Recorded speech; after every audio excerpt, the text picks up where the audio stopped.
In this lecture, we'll cover chapters 5 and 6 of Werner's Human Resources Development. And again, we're covering a lot of material here, so I'm going to go pretty fast. I'll kind of bring up the high points, maybe give some illustrations and examples to help you understand this content here. So hang on, let's go.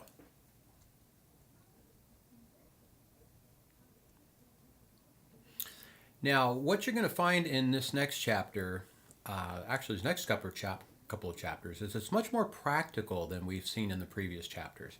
So if you recall, the first chapter had to do with organizational behavior, and it really was a crash course on organizational behavior. Then the next chapter had to do with learning theory, right? And so you guys became quick experts on all things learning theory.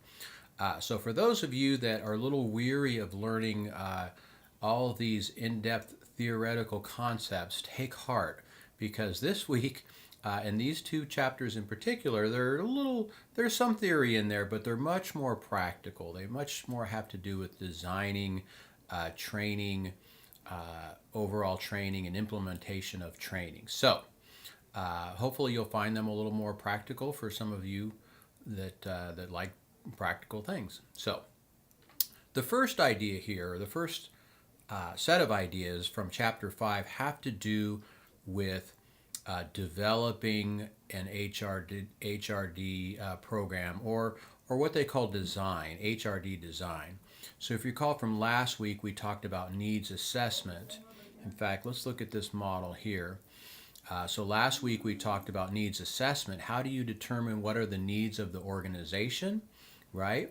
Based upon strategic goals, supporting strategic department, strategic initiatives, changes in processes, changes in personnel, and then the needs of individuals, right? And we talked about things like trainability, where are people in their skills level in terms of their job, coming up with good job design, job descriptions, all those sorts of things. So this week we're shifting gears and we're going to talk about actually designing an HRD process. And so here's the key steps in designing process, and we're going to go through each of these individually, but let's just kind of list them off here. So first, we define objectives, we develop a lesson plan, we develop and acquire materials, we select the trainer or leader, we select the methods and techniques, and then we select the program intervention. And going back a slide, you'll see pretty much the same thing. The last part is scheduling as well. Okay, good.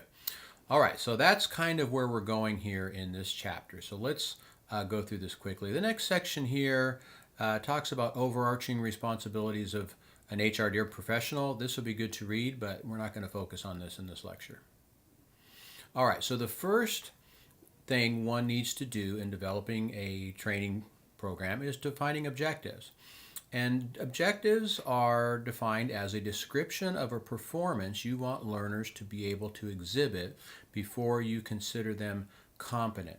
Now, you all have been in school for a while now. You've seen lots of syllabus, and what's one of the very first things you see at the top of the syllabus?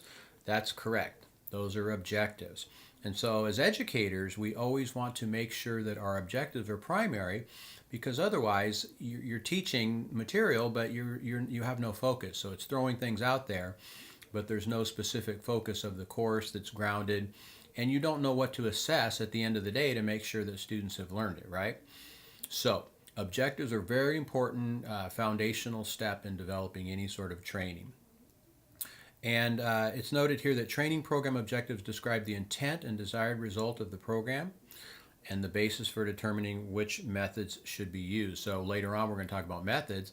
The methods really should align with the kind of objectives. So 3 aspects of objectives. They should describe the performance of the learner, that they should be able to do, the conditions under which they must do it, and the criteria used in judging its success.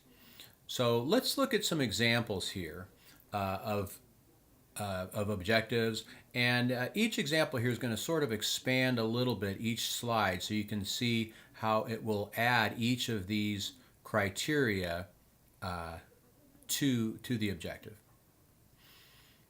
So it should always state what a learner is expected to be able to do and produce to be considered competent. So for example, write a product profile for a proposed new product. Now, let me just make a bit of a distinction here as well. Typically in organizational training for frontline skilled level roles, the objectives are going to be very tangible, things that they can do, behaviors that they'll exhibit.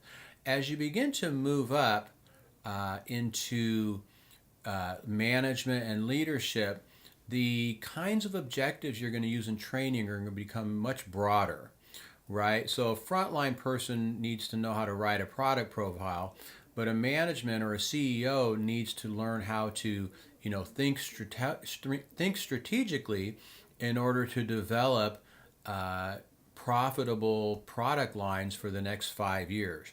So you can see how the latter one there for leaders is much more abstract. It doesn't have to do so much with behavior as it has to do with their critical thinking skills. So this is something to keep in mind as you're framing objectives to make a distinction between the behavioral level and then the more cognitive, complex, and even emotional and relational kinds of skills, right?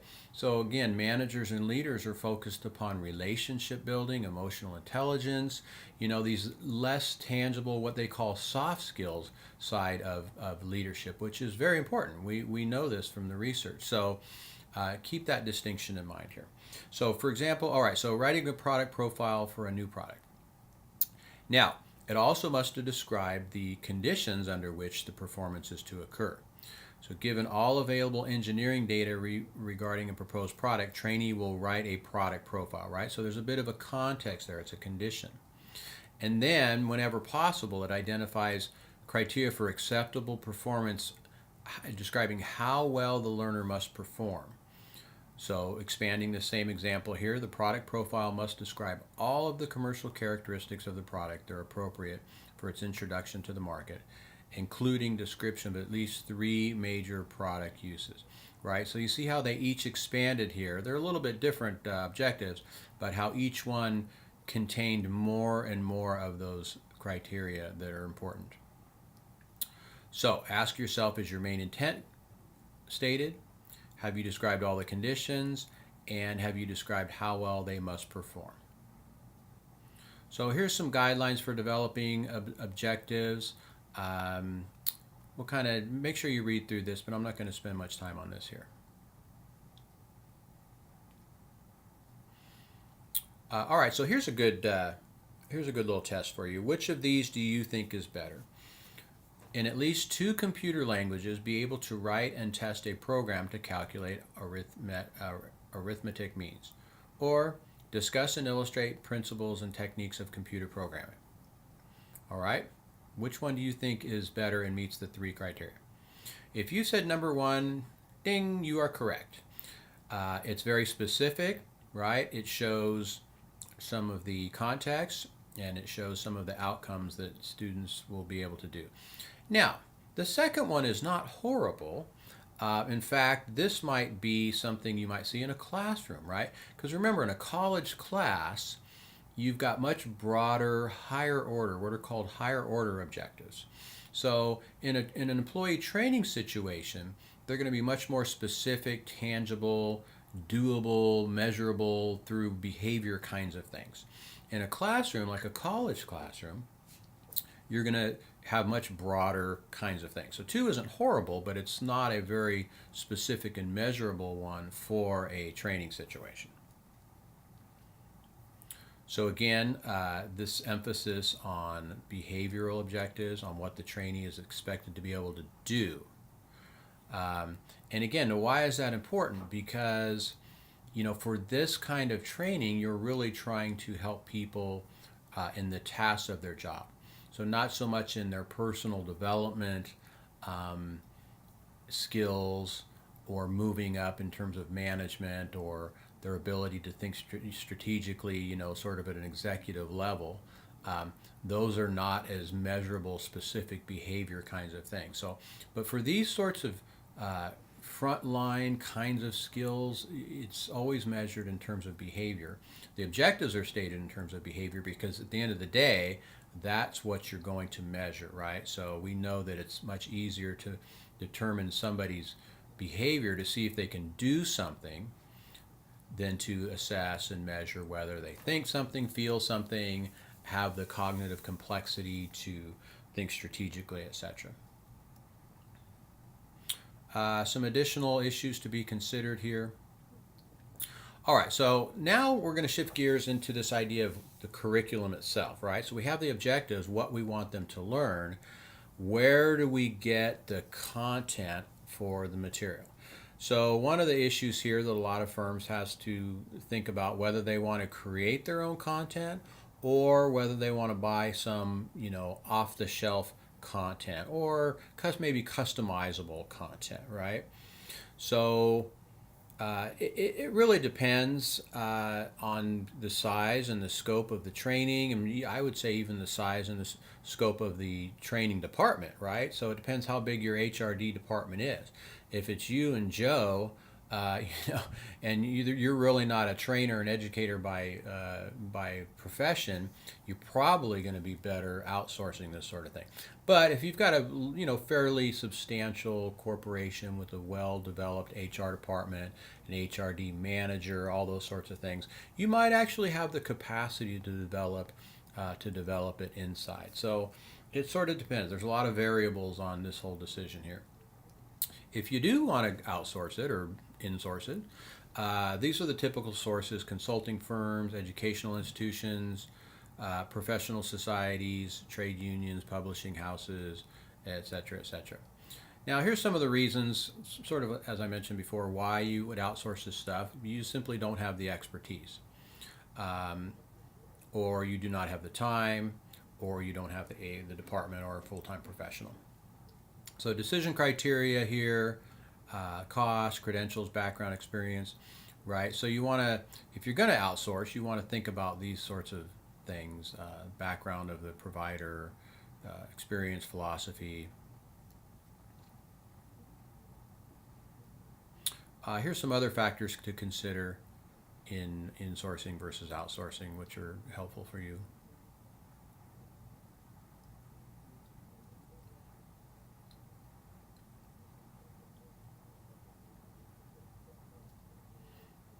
Now, it's interesting, there's been some research on outsourcing of educational content, and the most frequently outsourced types of programs are management development, technical training, and computer training.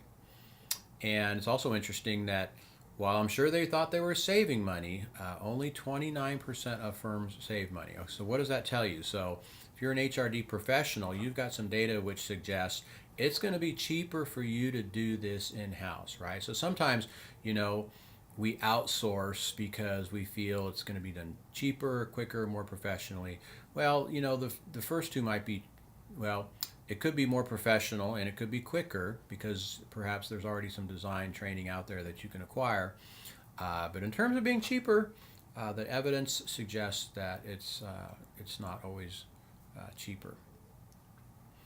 And provides experience, enhances all design delivery. Okay, so let's just kind of move along here. All right, so that was about sources. Now the next thing is the trainer.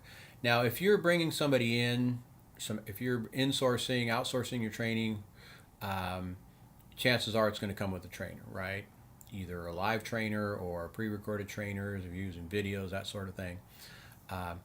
But if you're selecting a trainer, then, so here's some things to consider, right? So first of all, obviously their competency, knowledge, and varied skills needed to design and implement. Subject matter expertise. Now that's a good term right there. Subject matter expertise. This is also abbreviated sometimes as an SME. And we use this in education a lot, an SME. Are you an SME, a subject matter expert? And why is that important? Because sometimes people are subject matter experts, but they're not necessarily expert on the on the format or the platform of delivery. So for example, in my work, I do a lot of online course development. And we can find lots of professors who know their content, but they're not exactly, whiz kids when it comes to developing online courses. So what we have to do then is pair an SME with a online course designer. And that's sort of a common approach in higher education is you sort of have a team with a minimum of 2 people, right? You've got your SME, you've got your course designer. It could also involve the program chair or dean or whoever's kind of seeing the overall quality and rollout of the program. And so training is most effective when trainers possess an advanced level of expertise as instructors and facilitators. You can, of course, train trainers. This is kind of a trend as well. If you can figure out who you think has the potential in terms of their background and skills and knowledge and experience, help them to grow as teachers. And some people, in the workforce are kind of natural teachers, and you can see them, but they might have some rough edges, right? And so you need to help them think more like a trainer and think more like an educator in terms of understanding a lot of the stuff that we're talking about now, right? Like starting with objectives, right? So Joe, Smith might be an expert in a particular area, but he has no clue on how to develop training or think objectives or think about assessments or think about trainees' readiness or all these sorts of things that we're learning about in this class. So training trainers are good because it helps experts to become trainers. And then, the upside is you've got a lot of good in-house training. So you don't have to outsource it as much. You can save that money. And, I believe that training trainers is a great leadership development activity because now people feel empowered, they have expertise, they've been entrusted by the organization with these additional responsibilities, right? So I like this approach personally. I think this is a win-win strategy is to help experts become expert trainers.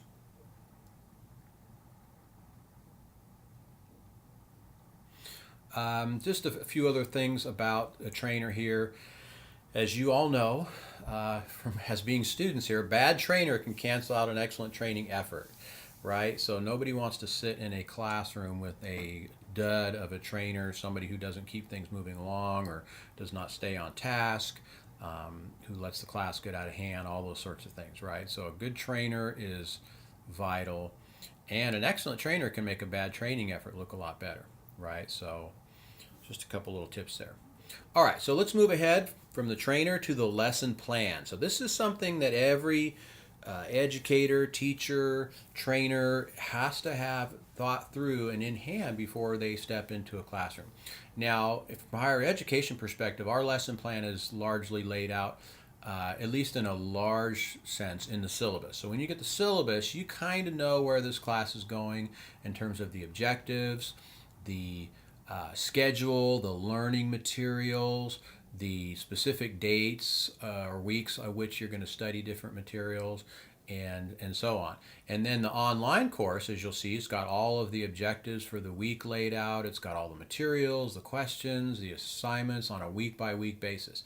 So an online course really is a good example of a lesson plan in a sense. It's got everything all laid out, where you're going from week to week. So a lesson plan so that's kind of on a larger scale. On a more granular scale, you want to have something, let's just say it's a one-day, one-morning training event that sort of spells out what's going to happen for each step of the day. And so specifically here, it translates program objectives into an executable training session. It's the guide for the delivery of the content and determines in advance what is to be covered and how much time is devoted. And this is critical, right? Because as you start to map things out, you might want to train for 5 things, but you realize, boy, I've only got 2 hours. And with discussion and feedback and a test at the end or whatever, you're not going to be able to cover all those things. So you really have to think through ahead of time how much time you really have to cover all the stuff that you want to cover. So a lesson plan contains the content, the sequencing of activities, selecting or design of training media, selection of developmental or experiential exercises. And we're going to talk about this a little bit later in the next chapter.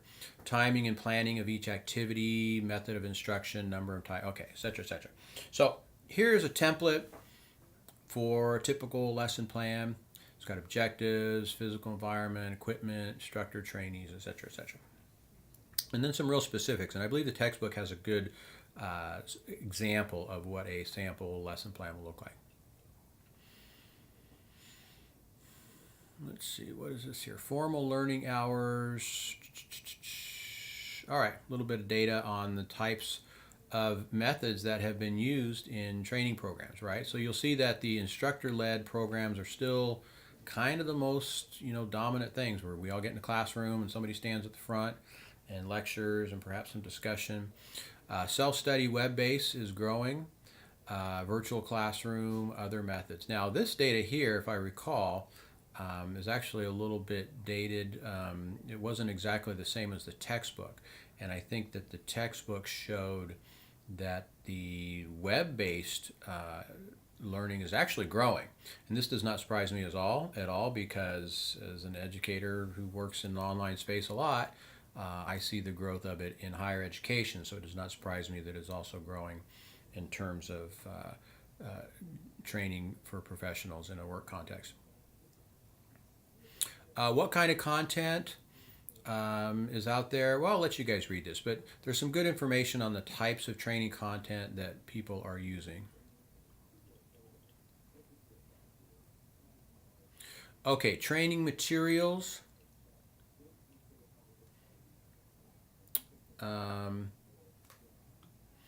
So this is just a quick overview of the kinds of materials. So what's a material? It's like something that you're going to produce, written on the web, something that people can actually tangibly see or look at. So things like program announcements, outlines, program outlines, or syllabi. And again, for workplace training, a syllabi might be one page, but you're still going to have the essentials on there, right? So an overview, a description, the objectives, the schedule, what time we're going to be talking about what. And then, of course, training manuals and textbooks. So depending on how in-depth the topic is, you might actually have some pretty well-produced manuals and textbooks. I know a lot of big corporations, have these really thick manuals and textbooks. And the industry's starting to move away from that approach, right? I think, it's kind of a holdover of the industrial age and the kind of management by objective, and everything had to be spelled out. And so, your first day on the job, they handed you, 5 big, thick manuals, and they're like, all right, here you go, learn your job, But now, I think, with the millennials kind of moving into the workforce and this just-in-time training and a lot of the other ways that we used to train now, it's not quite as daunting. And a lot of it's on the web as well, and you can search things to use as you need. Program announcements, right? You want to announce the program ahead of time and give people plenty of lead time. And again, you're going to work, if you're an HRD professional, you're going to work in conjunction with department managers and others involved in the decision making, because you can't decide on your own, right? So you have to look at other factors, like activities in the job, when's a good time to take time out, etc. And again, you want to use a lot of the resources you have to communicate the training event, right? So however people communicate, and again, this is a big thing. So you want to work, hard if you're going to make this time to develop a training, to make sure it gets communicated and announced to the people that are going to be there. And today there's a lot of ways that people can actually sign up online. There's things like Sign Up Genius and other ways that people can respond to an invitation online, Brushfire, things that are user-friendly, where you can send out announcements and people can click on it and respond RSVP. So if I were a contemporary trainer, I would be using those sorts of approaches just to see how many people are showing up, how many people are scheduled to show up. Okay, so program outlines, I think this is similar to the syllabus idea here. You talk about what's going on. Training, textbooks, again, training manuals, you want them to be brief and hands-on. The question is, do we buy something or do we develop it? And of course, they put a little plug in for Cengage Text Choice Custom Manuals here, all right? So good old Cengage is there to help you with your training needs. And then, of course, copyright laws. And you got to be aware of this. In education, this is something we kind of have to deal with pretty regularly. It's really easy to grab a textbook and slap it onto the photocopier and make your own nice little PDF and stick it in the course. But you have to make sure that you are abiding by copyright laws. A lot of times we use what's called fair use. There's a fair use exclusion to copyright. So if you're not reselling it, if you're only copying a limited amount of a book, not over a certain percentage of it, you can do that sort of stuff. But it's when you like wholesale copy a textbook and make it available to people without the publisher knowing. Yeah, now you're kind of verging into copyright infringement territory there. So be careful about the materials that you use and that you don't publish it against copyright laws. Of course, selecting, scheduling the program, we sort of talked about this here, but you want to make sure that it aligns up in a way that's conducive with your organization and culture. Oftentimes, it's felt that work hours is the best because you don't want to ask people to come in on the weekends. They also say avoid Mondays and Fridays. I wonder why that is. Monday, everybody's grumpy on Monday. And Fridays, let's face it, we're all checked out, right? We're ready to move on. So, do your training Tuesday, Wednesday, or Thursday. And of course, avoid holiday weeks. Some other time of day issues to consider, right? Now, mid-afternoon. Every teacher will tell you they hate those 1 o'clock classes because students come back from lunch and everybody's got a lunch hangover. They ate too much, and it's just physical nature that our brains kind of slow down a little bit after lunch. So personally, I love to teach in the morning. That's my favorite time. Not too early though. I hate those 6 o'clock classes. Well, I've never done a 6 o'clock class, but you don't want to teach too early. And but the morning, though, in my opinion, is really the prime time for a teaching event.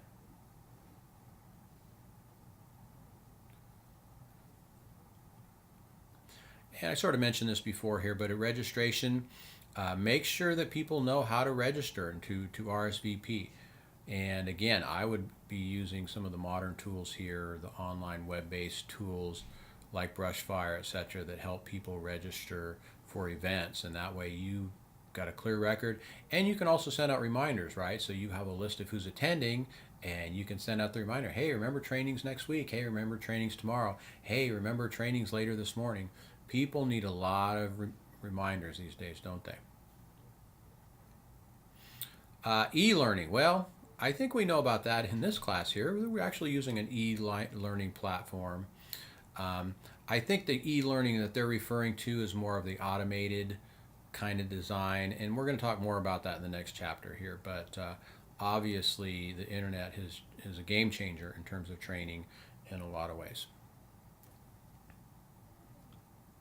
So let's move ahead to chapter 6, which is implementing HRD programs. Now, if you need to take a little break, hit pause, walk away, go get a snack, and come back, because the lesson here is you can't sit in front of your computer and watch content for too long. And so I will not be offended in the slightest if you take a break right now and come back and watch this in a few minutes.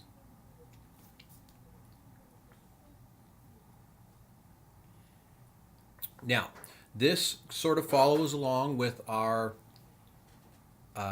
process model here. So we talked about assessment, we just talked about design, and now we're going to talk about implementation, right? Or the delivery methods for our training. And I'm going to go quickly through. There's a lot of material, and again, I can only cover this so much material here in these lectures, but I do encourage you really to look through the textbook to get a good in-depth look at a lot of these. Training is intended to increase the expertise of trainees in a particular area, so it's useful to consider the current level of expertise that trainees possess. Now, if you recall from last week or a couple weeks ago, we talked about trainee readiness, right? So this whole day of readiness, that's important. And this is another way of looking at readiness in terms of novice learners or expertise, people that have a little more. So novice trainees generally require more guided or instructor centered training protocol. And as expertise increases, learners become more creative and confident, and so the training moves more towards exploratory and experiential, and I would say even participatory, non-traditional means, right?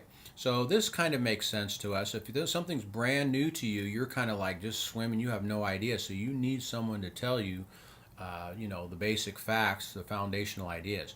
But if it's a little more advanced training, maybe it's a little more supervisor management, you can't spoon feed people quite as much. You need to give them larger concepts to chew on, to talk about, to digest. And usually at the expertise level, the issues become a lot more complex. So you're not teaching a frontline worker how to, operate a new cash register system, or that kind of specific training. You're teaching supervisors, for example, how to deal with new employees, or how to deal with a new protocol or a new product line that the company is introducing. So this sort of makes sense, but you want to be aware of this, because you don't want to make the mistake of treating experts like novices, right? Or treating novices like expert, because they'll feel like they're in over their heads. So this is a nice little graph here, this model here from Yin, the learning pyramid, right? And so the advanced learners can do more experiential things, right? They know the pros and cons is experiential methods, they require more time to complete than instruction-centered approach, and they're not as commonly used to reach a larger number of individuals. Now, this is important to remember too. If you've got a classroom, let's say, of 30 people or 40 people, having an experiential method is going to be tough, right? Because crowd control is an issue at that point. So typically the rule of thumb is the larger the group, the more instructor focused any sort of training has to be. So as a teacher, I personally love to work with classes of 8 to 12 students. I mean, to me that's ideal. Maybe 15, but once you start getting into 20 and 30, it just limits that kind of interactive, experiential nature of the class. So you kind of have to think about the size of the room in terms of your method as well.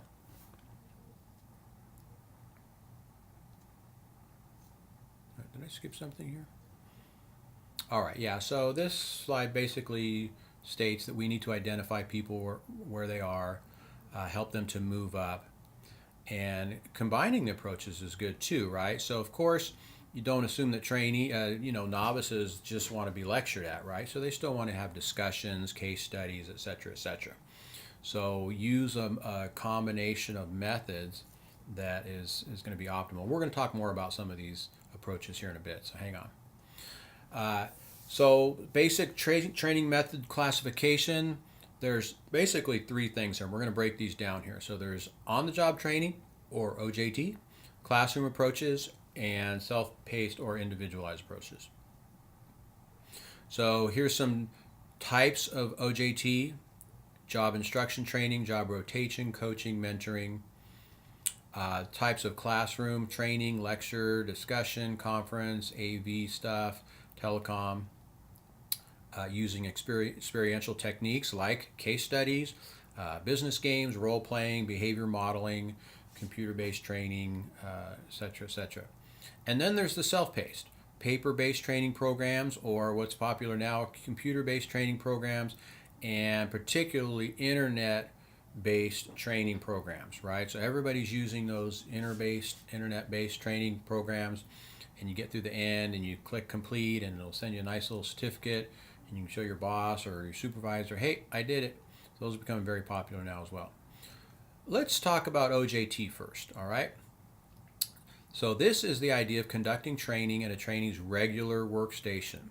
Most employees receive at least some training and coaching on the job. Much OJT is conducted informally.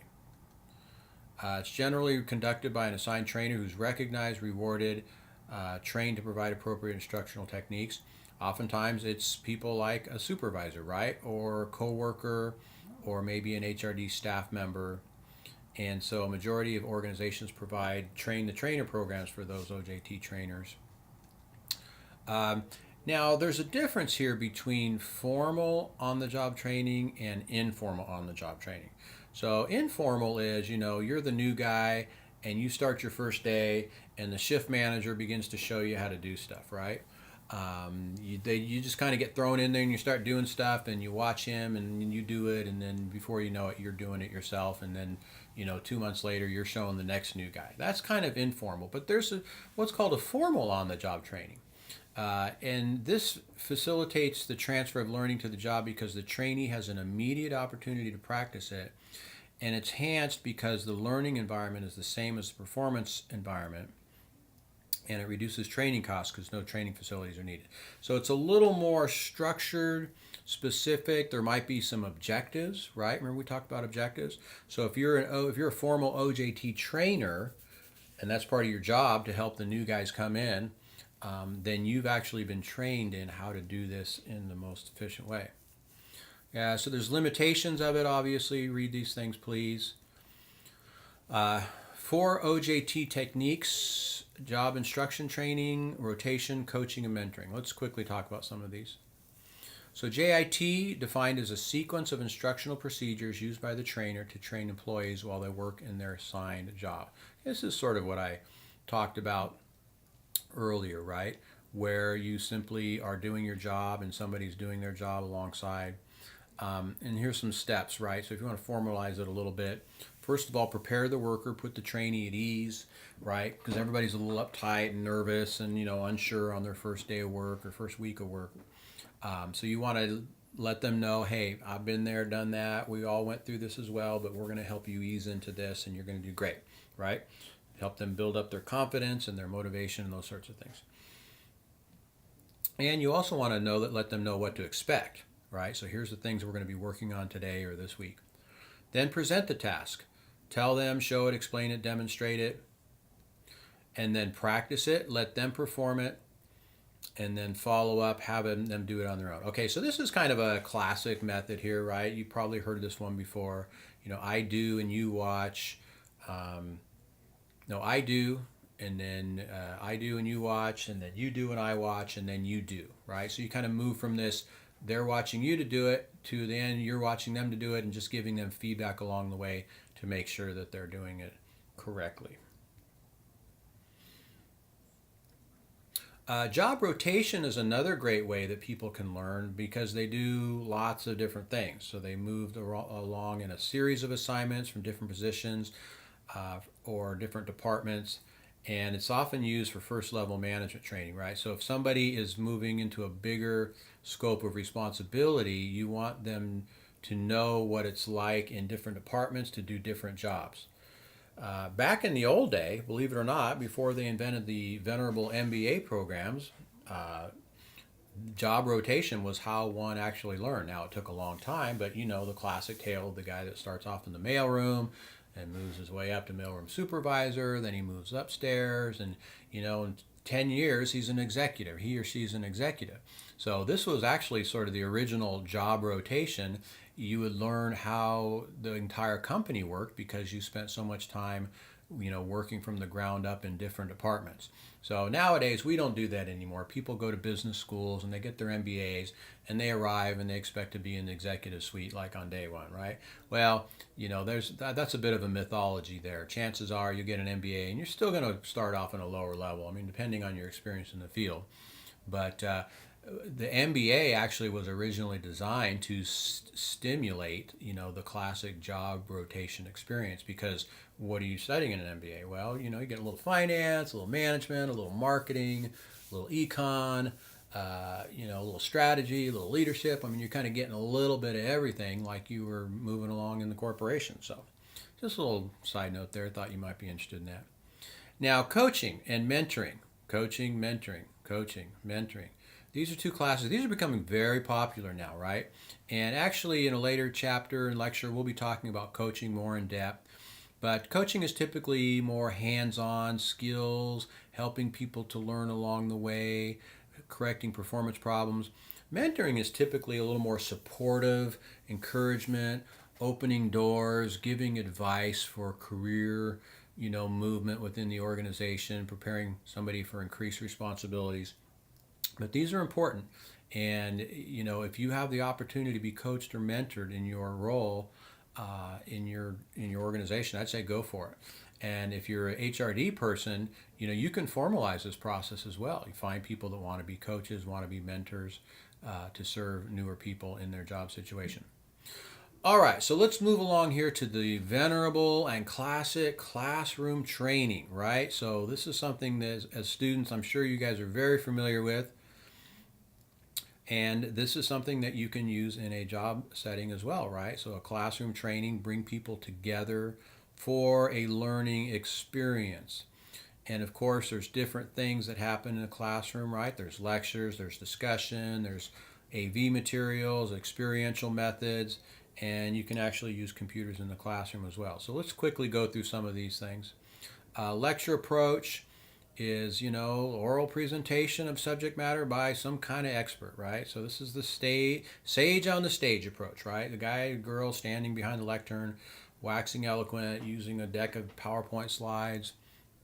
The advantage is it's a good way to transmit factual information to a large audience, right? So remember I said the larger the audience, the more leader-centered it has to become. Disadvantage is there's lack of sharing between learners and it's one-way communication. So that leads us to the discussion method. So the trainer has a two-way communication with trainees, and trainees are communication with each other. Now, personally, when I'm in a classroom, I like to use this a lot. So I do what I call a lecture discussion method. So I'll lecture for a little bit, I'll take a break, I'll throw it out there. What do you guys think? I'll have some prompts, sort of like we do in our online class, right? So I kind of throw out questions online for you to consider and apply. I'll do the same thing in the classroom. Give questions and maybe have students work in pairs or groups and come back and discuss it, and then move on to the next topic. So this is a very, very valuable way of education in the classroom, I feel. And of course, some tips on discussion questions: direct, reflective, open-ended. Some limitations here you can see.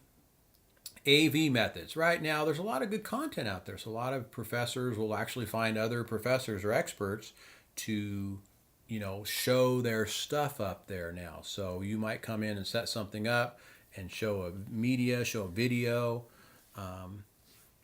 and come back and discuss it. And then there's lots of other static material, they call it here, printed materials, slides, overheads, computer generated slides. And then dynamic media, right? CDs. And you guys are going, well, what's a CD? Well, back in the old days, children, we used to use CDs. Now, I'm old enough where I remember, like, before CDs, you'd have VCR. I don't know if any of you are familiar with VCR. Some of you older students might be.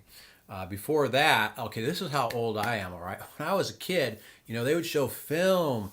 You'd actually have a film in your classroom, right? All the way through high school. I remember them showing films. It was so exciting, And then if you had a cool teacher at the end of the class, you'd say, hey, can we show that backwards? And they go, okay, they'd show it backwards, and everybody just have a great time, right?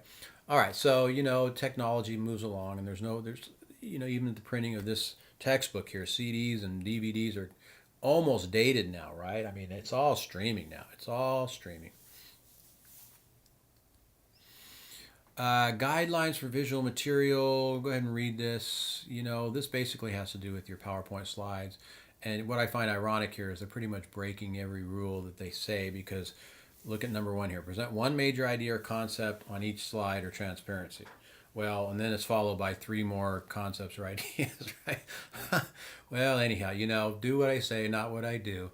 But I think this is a good rule of thumb, though. And I've been in some very powerful presentations where the speaker would have just like a word or a picture on the thing. Think about TED Talks. Educators can learn a lot from TED Talks. And I want to go to school and learn how to be a TED presenter, because those guys nail it. I mean, they get across a world of information in 18 minutes, and it's impactful and it's interesting, and everybody's applauding at the end. After I teach for 18 minutes, I want my students to stand up and applaud and, retweet about me and share my material online. That's kind of the world we live in, right? It's sort of very minimalistic and quick presentation. All right, some other guidelines here for AV materials, which you can read at your leisure.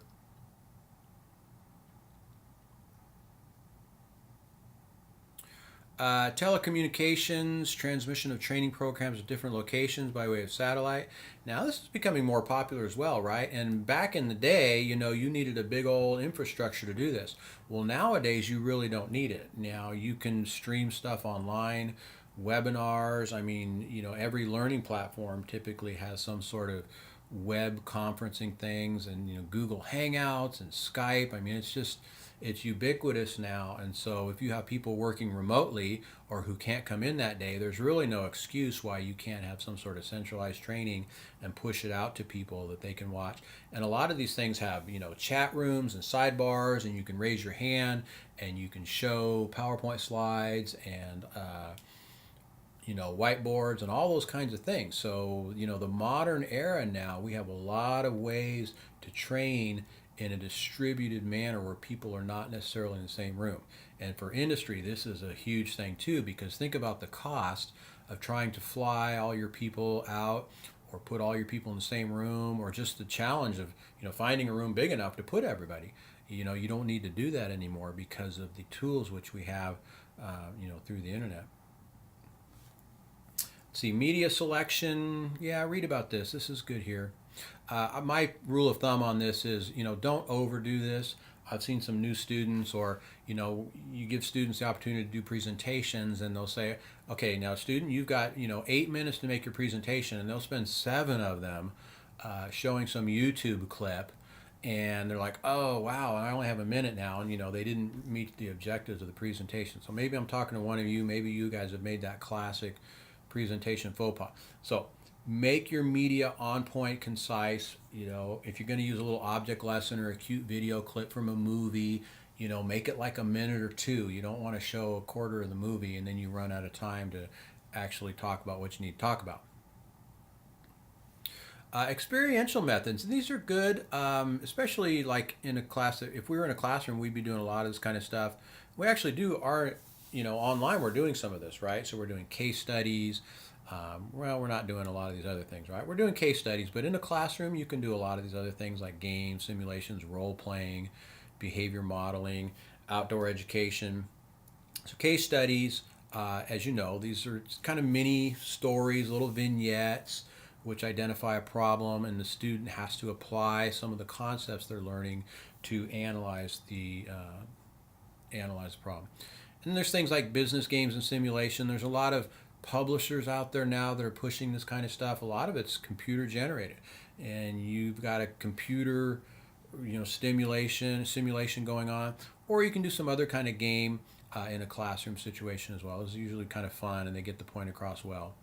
Role playing, behavior modeling, and then of course the always popular and fun outdoor education. This is done a lot for team building, right? Orientation, getting people to get to know each other, to like each other, to develop their group problem solving, team building skills.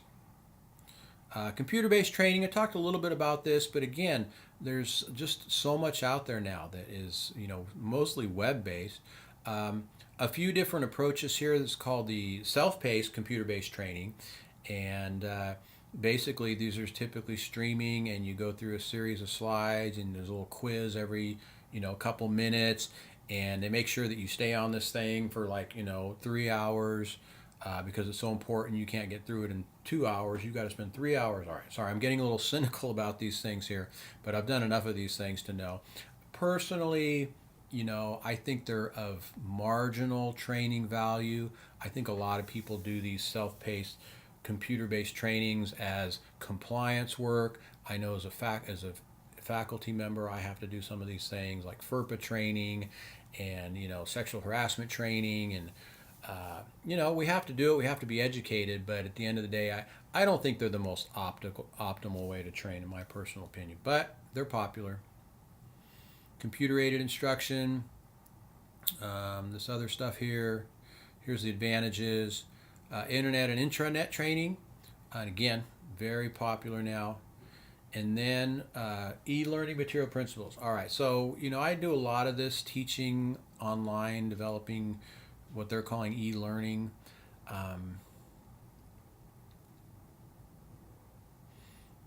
So this is good stuff. Read through this.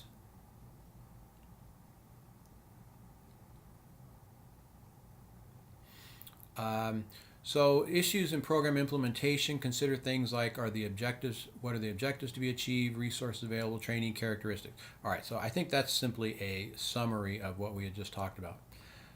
Quickly, let's talk about the last few things here, arranging the physical environment. So this is important. If you're going to have a classroom, that's one of the first things I do when I teach a new class is I just want to check out the classroom.